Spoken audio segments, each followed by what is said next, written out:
probably remember the floppy-haired kid on YouTube, the one singing Neyo's So Sick in a stairwell, his voice breaking in the middle but somehow making it sound even better. That clip, grainy, casual, almost nothing, was the first domino in a story that would stretch across decades. Justin Bieber didn't just get discovered online, he was born there. Before TikTok stars, before influencers, before kids vlogging their lives for likes. There was this Canadian boy with a voice, a webcam, and a dream that exploded way too fast. When you think about it, Bieber was the first global experiment in growing up digitally, not just being famous online, but becoming yourself while millions watched. Every bad haircut, every breakup, every meltdown, every comeback. He didn't have the luxury of figuring out who he was in private. He had to do it with the internet as his mirror. And that's the secret of Justin Bieber. He didn't just survive fame, he mutated with it. Every time the world changed, he changed too. Every time his generation went through something, chaos, burnout, faith, love, recovery, he mirrored it. Not by calculation, but by instinct. The boy who belonged to everyone. In 2009, when Baby hit, it wasn't just a pop song, it was a portal. It turned bedrooms into fan shrines, Twitter into confession booths, and Bieber into the first true digital messiah of Gen Z.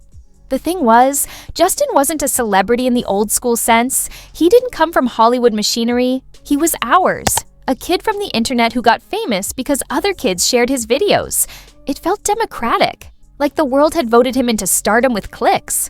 But the problem with belonging to everyone is that eventually there's nothing left that's just yours. Imagine being 16 and your haircut becomes headline news. Imagine millions of strangers telling you who to date, what to wear, when to smile. At some point, that level of exposure starts eating away at the edges of who you are. And that's exactly what happened. The world fell in love with the boy, but it didn't know what to do when the boy became human. The collapse and the cracks of growing up. The bad boy phase wasn't really bad. It was a breakdown disguised as rebellion. Speeding tickets, paparazzi chases, that infamous mugshot. All of it played out like a reality show no one could turn off. But beneath the chaos was something deeply human, a kid suffocating under the weight of expectation. Fame, especially when it hits that young, freezes you in time. You become the version the world loves, even if you've outgrown it. And when you start to change, the world panics. Wait, you can't grow up yet? We liked you the way you were.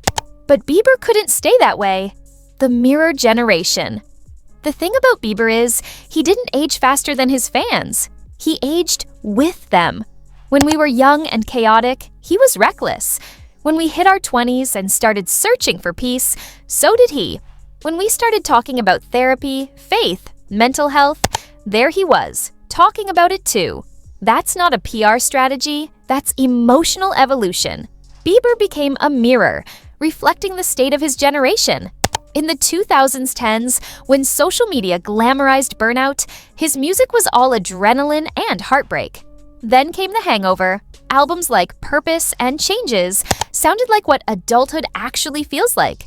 Trying to heal, trying to love right, trying to slow down. The weight of being watched. There's a kind of loneliness that fame brings, the kind no crowd can fix. When Justin talks about those dark years, depression, exhaustion, the constant scrutiny, it's not tabloid fodder. It's textbook psychology. Fame creates what media theorists call temporal celebrity, meaning your past self never dies.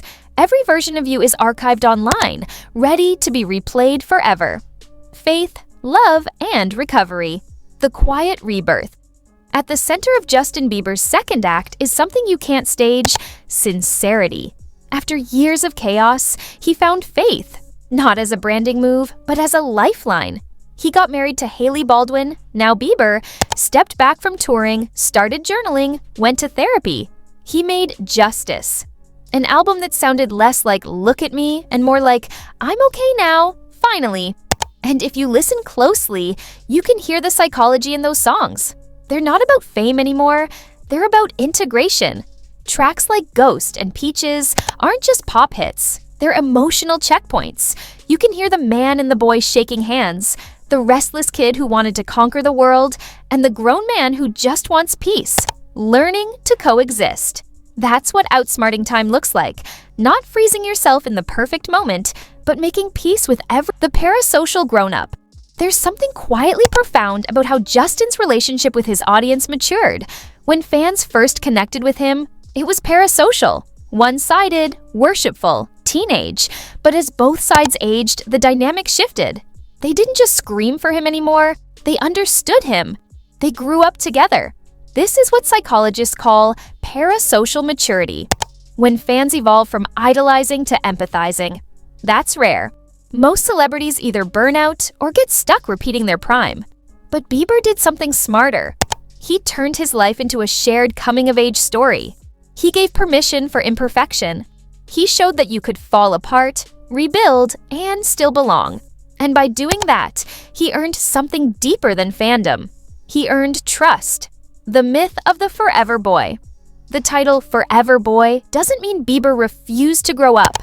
It means he carried the essence of youth, that emotional honesty, into adulthood. He never pretended to be untouchable. He let the cracks show. He let himself be seen as fragile, as confused, as searching. That's what kept him human. Pop culture moves fast. Stars flash and fade. But Bieber found a cheat code. Vulnerability? Think about it. His biggest eras weren't about reinvention, but revelation. Every time he let his guard down, we connected more. Every time he admitted he didn't have it all figured out, he became timeless. Because that's what people crave now. Not perfection, but process. We don't want idols anymore. We want witnesses. And Justin Bieber, for better or worse, has been ours. Growing up inside fame. There's a quote from Bieber in a 2021 interview that still lingers. Everyone saw me go from boy to man, but I was just learning what either of those even meant. That's it, right there. He grew up inside the machinery that usually eats people alive. He came out dented, yes, but also awake. What Bieber teaches us about ourselves. When you strip away the fame and the headlines, Bieber's story is about all of us. We all perform versions of ourselves online. We all deal with burnout, identity shifts, emotional growing pains. We all chase something, love, validation, peace, and then realize we had to grow into the forever boy. So yes, Justin Bieber didn't grow up after fame. He grew up inside it. From the very beginning, the world was watching him, scrutinizing every note, every move, every mistake. He made missteps in high definition, healed in headlines, prayed in public, and sang through the noise. Every triumph and setback unfolded on the world stage, and yet, somehow, he managed to stay emotionally fluent with his audience, translating his personal growth into a language we could all understand. That's not luck, that's evolution. It's rare for anyone, let alone a teenager thrust into global stardom, to navigate the pressures of fame without losing themselves. And yet, Justin found a way to let the world see him transform without letting it define the core of who he was. He became a man without killing the boy. He allowed time to sculpt him instead of resisting it. He embraced his past, his mistakes, his innocence, and his lessons, weaving them into the person he continues to become. And maybe that's what being forever really means. Not eternal youth, but eternal becoming. Not a frozen moment, but a continuous evolution. A spirit that grows without erasing where it came from. Because when you stop chasing the past and start integrating it, when you stop fighting the person you once were and start understanding them, you stop aging. At least in spirit. You find a timelessness in acceptance, a resilience in reflection, and a freedom in self-awareness. Justin Bieber didn't just outsmart fame, he outsmarted time. He turned the world's gaze into a mirror, not a cage, and he used it to learn, to grow, to evolve. If you felt something reading this, if you grew up with him or grew up like him, subscribe for more stories that remind us what it means to be human in a world that never stops watching. Stories that celebrate resilience, transformation, and the quiet power of becoming, even